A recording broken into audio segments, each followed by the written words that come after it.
Hello, hello, hello. Happy Monday. You are here. I am here. We are gathered here today to talk about some true crime. Okay? Let's jump right in.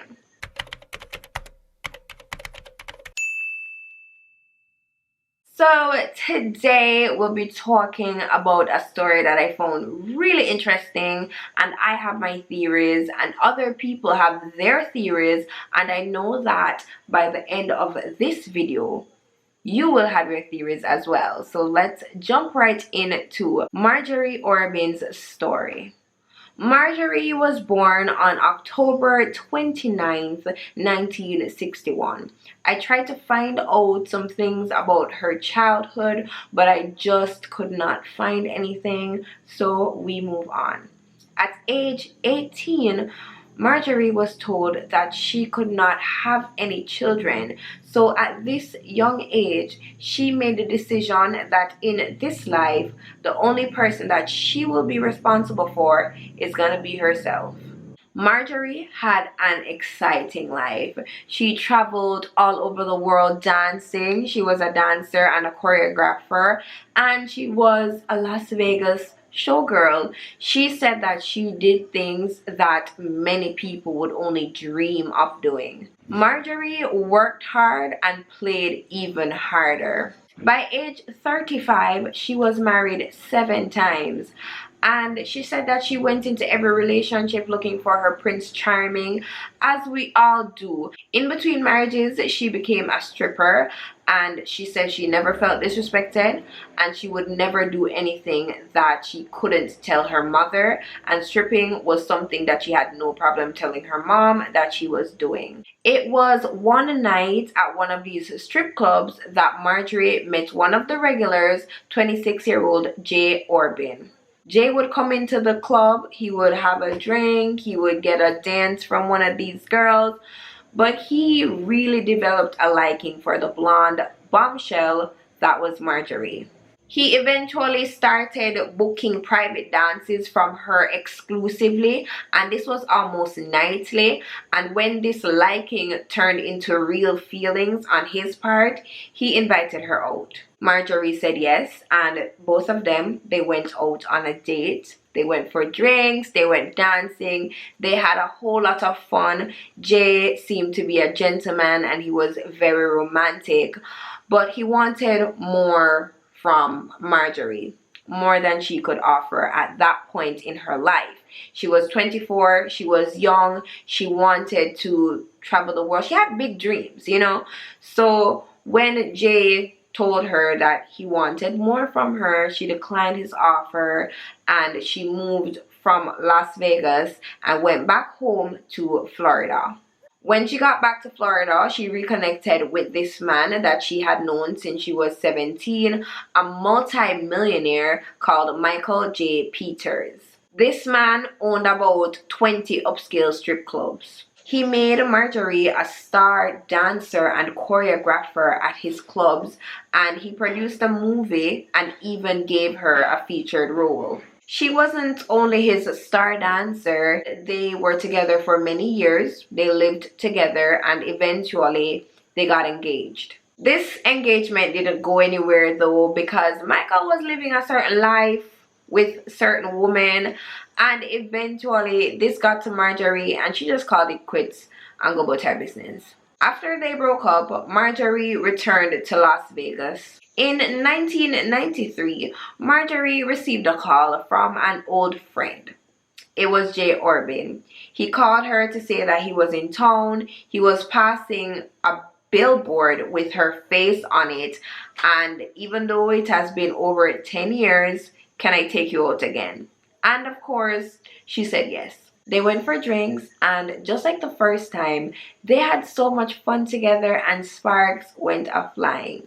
Eventually, Jay had to go home to Phoenix, but Marjorie and Jay, they stayed in contact. They would speak very often, and what Marjorie realized is that he was a really nice guy, and they had the same ideologies on certain topics, which was very important for her.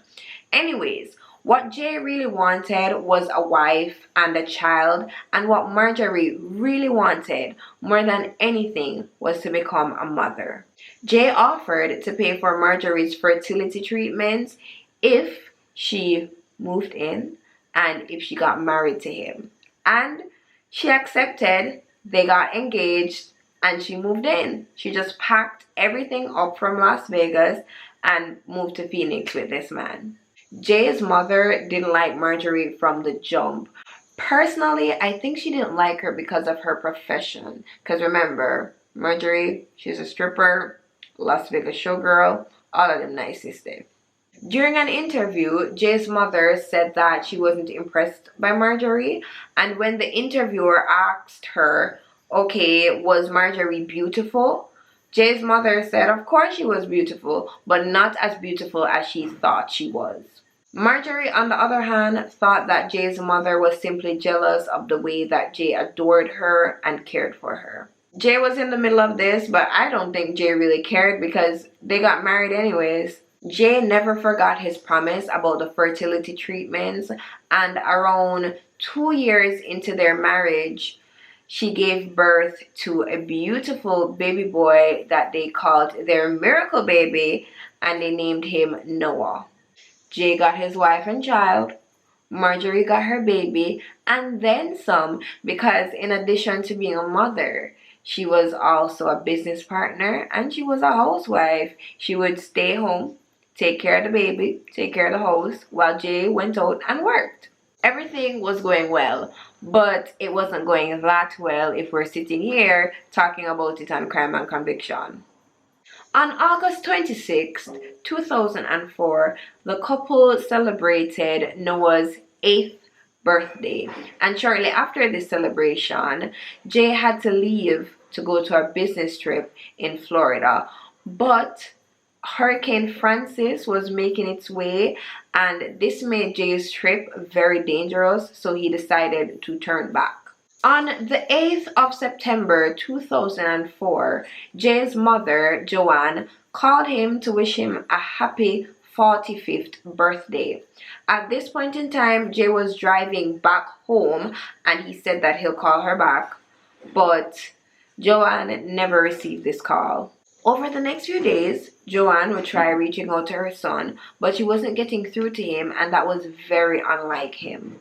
So a week passed, Joanne hasn't spoken to her son as yet. This is very strange. So she calls his wife, Marjorie. Marjorie answers the phone and she's trying to convince Joanne that Jay is fine. Jay just left to do business. Jay's mother is not buying this one bit. It's very strange. She always talks to Jay no matter how busy Jay is, and Jay just up and gone for a week. Another week passes by, still no Jay, so the family starts to apply some pressure on Marjorie to go to the police and file a missing persons report. So she reports him missing and she tells the authorities that he did return home from Florida, but then he left for another business trip. So obviously they have to ask basic questions like, what is his driver's license number?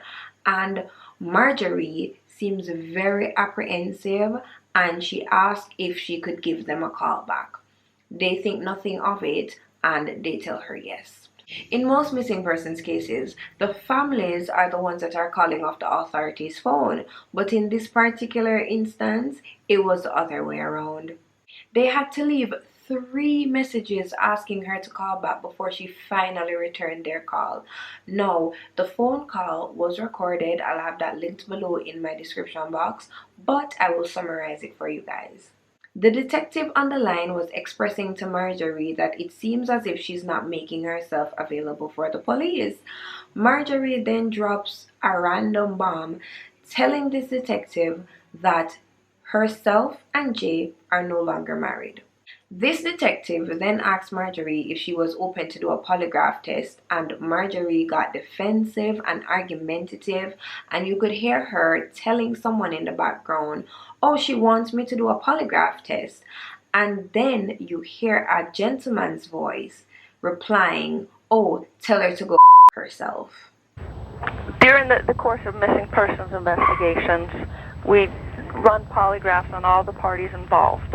I understand that. We start with, the person closest to that missing person, and that would be you. Okay. As Jay's wife.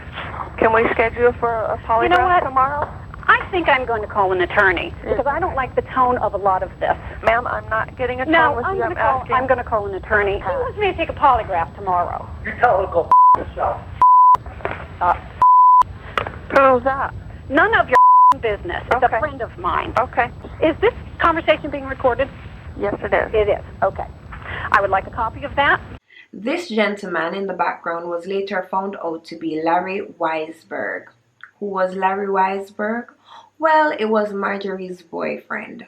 Marjorie was having an affair, and while her husband was missing, Marjorie moved her boyfriend into the family home, and she even gave this boyfriend some of Jay's closet space to use. To add to the line of strange behaviors from Marjorie, she bought a $12,000 baby grand piano and she took $45,000 from Jay's business account. Based on these actions and the fact that she was very reluctant to help police, it gave her the #1 spot on the suspects list. The police obtained a search warrant and it was personally delivered by the SWAT team, but this did not go down so smoothly. The SWAT team arrived to the residence. They were beating down the door saying, "This is the police, we have a search warrant." No one opened the door, so they had to break the door down. When they got inside, there was a man standing in their way, refusing to leave. This was Larry, and he was ready to fight. Because of this, he had to be tased. He fell on the floor and he smashed his face. Marjorie was very worried about her son that was a few doors down. Anyways, no one was arrested that night, but the police did manage to execute the search and they found some very interesting things. They found Jay's credit cards and his business checkbooks. Now, if Jay went away for business, these are essential items that he would have needed. His cell phone records revealed that he did return to Phoenix that night, but then he just fell off the map. At this point in time, the police believed that this was no longer a missing persons case, but a homicide investigation. October 23rd, 2004.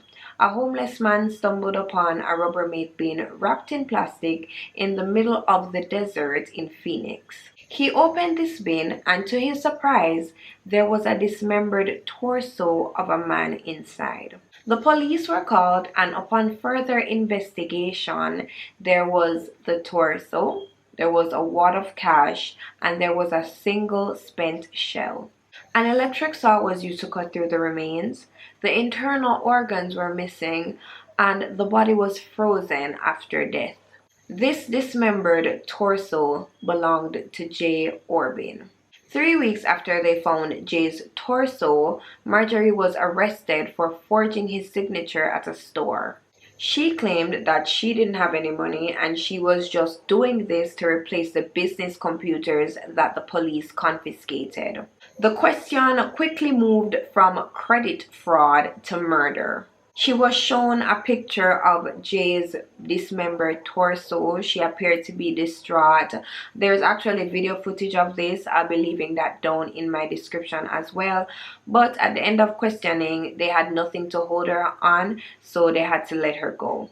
Even though they let her go, they were still mounting evidence against her. So they found a receipt for a mop and cleaning products just a day after Jay went missing. She acid washed the garage floor, then coated it with epoxy. The authorities hit gold when they received surveillance footage of Marjorie buying a Rubbermaid bin, the same Rubbermaid bin that her husband's dismembered torso was found in. And when did she buy this?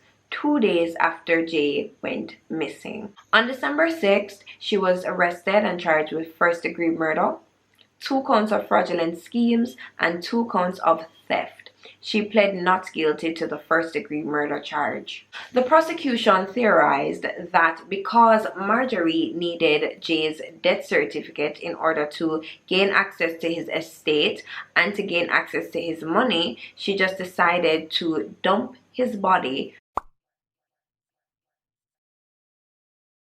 They said that she shot him in the garage, then she froze his body, she cleaned up the garage, then afterwards she cut him up with the jigsaw blade and placed his body in the Rubbermaid container. The defense said that Larry, Marjorie's boyfriend, was the one that killed Jay, her husband, but because they're so busy focusing on Marjorie, they're not seeing this, they're not going out there and finding sufficient evidence against this man. When Larry's home was searched, they found a key that opened the Orbin's family garage. So what the defense said happened was when Jay came in, Larry came in after him. He had the key to the garage. He shot him in the garage, and then he was the one that disposed of the body and everything. This trial lasted for 8 months, but it only took the jury 7 hours to make their decision. Marjorie was found guilty and she was sentenced to life in prison. You see, usually this is where the story would end, but this is not where the story ends because there's a whole second character that was totally discounted from the whole case. This second character was Larry. You see, when Marjorie was arrested, Larry was offered a deal whereas anything that he spoke about could not be used against him. I find that very fishy. Anyways, 5 years later, Marjorie spoke out from prison and she gave an interview. Marjorie didn't take the stand in her own trial, so her side of the story or her version didn't get a chance to get out. During this interview, it did, and of course, I'll be linking the interview down below in the description box. She claimed that it was Larry who killed Jay that night. So here's what she said happened. Jay was not supposed to be home. Definitely not. Remember, he had to turn back because of the storm. Anyways, she's at home with her side piece, Larry, and then they realize that Jay is home. So Larry goes down into the garage to confront him for whatever reason. Marjorie said that she's upstairs, but she's hearing the confrontation, and then she hears gunshots. That's when she knew for a fact that her husband died that night. She did not go down there to look at his body. She did not help with the dismemberment. None of that. The only reason why she didn't speak up about what happened that night or call the police or whatever is because Larry threatened her son. Even though Marjorie said all of this and it seems very feasible, Larry was never charged in connection with the crime. That is all the information I have for you guys on the case, and it is time for my thoughts. Now, I think that Larry was the one that killed Jay, but Marjorie is not as innocent as she's making herself seem. I do think what happened that night is the way that she said it, minus the part where, oh, she didn't come down there and look at the body and whatever. Remember, Jay was not expected home. Jay was supposed to be on his business trip for however long, and Marjorie probably invited over Larry as per usual so she could, get a little rub down and whatever, and Jay popped up. Larry being the aggressive one, because we've seen where Larry has shown aggression. He stood in front of his whole SWAT team and had to be friggin' tased. So Larry probably went down there to confront this man, and then a confrontation happened, and of course he shot him. But Marjorie helped. She helped cover up the crime. She went out there, she got the Rubbermaid bins and everything. She coated the floor and everything just to cover everything up. Instead of cracking and breaking when the police was talking to her, she was giving attitude. She did not care. I think she didn't want him to die, but when he died, it was a case where it done happen already, and what am I supposed to do? That's how I see it. I think because of Marjorie's past lifestyle, they were judging her based on that, and they demonized her because they still called her a stripper. They still called her a dancer. They still called her a Vegas showgirl. And even though she had been with this man for 10 years, they still called her a gold digger because they claimed that her motive for killing this man was money related. And I very much doubt that was the case because this man was taking care of her. And even if he wasn't taking care of her, an ex of hers took the stand in the trial to say that he offered to take care of her. So it's not like she wasn't getting any offers or whatever. I very much doubt this woman would have killed this man, the father of their child, just for a little chum change. Like, I really believe that it was an accident or a spur of the moment thing as it relates to Larry, and Larry was the one that killed this man. Unfortunately, Larry was smart to get a deal from the police and he's walking these streets free, and Marjorie is the one that's paying for the crime for both of them, and that is the price she paid for stupidity. She's away from her son that she wanted so badly, and she had to go through IVF and everything to have this child. Jay's brother has the child now. She's in jail, sitting, rotting, for what? For protecting some penis? Anyways, guys, that is all my thoughts for today. Thank you guys so much for watching. The links to my sources will be linked below in my description box. My social media pages are down in my description box.